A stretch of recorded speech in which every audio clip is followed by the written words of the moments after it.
Hello guys, এটা হচ্ছে হামাদামা petrol পাম্পের পাশে একটা বৌদির চায়ের দোকান। আমার এই বান্ধবী আমাকে প্রথমবার নিয়ে এসছে, তো চা খেয়ে দেখলাম চাটা খুব সুন্দর লাগলো অ্যাকচুয়ালি। এখানে অনেক ভাইয়েরা আসে, চা খেতে আসে আর খুব এনজয় করে রেস্টুরেন্টে। তো এই বৌদি রেস্টুরেন্টের বৌদি, তো যাই হোক, আশা করবো তোমরা সবাই আসবে এই বৌদির দোকানে চা খেতে। আর এই হচ্ছে আমার বান্ধবীর সাথে আমি সব জায়গায় এখন ঘুরছি আর ভিডিও বানাচ্ছি।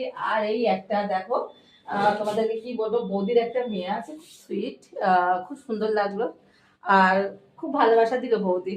তো আশা করি তোমরা সবাই আসবে এখানে বৌদির এখানে চা খেতে। বান্ধবীর কাছ থেকে কিছু শোনো আর কি, বল। হ্যালো গাইস, তো আমার বান্ধবীর মুখ থেকে শুনলে আমিও কিছু বলছি।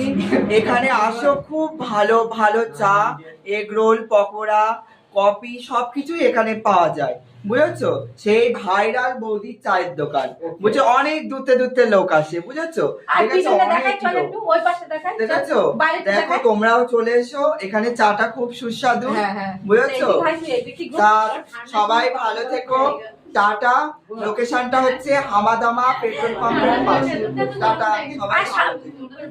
বাইরেরটা দেখাও একটু, দেখো কত সুন্দর অ্যাকচুয়ালি সাজিয়ে রেখেছে বাইরেটা রাস্তার পাশে। তো সবাই এসে একটু এনজয় করো। High high.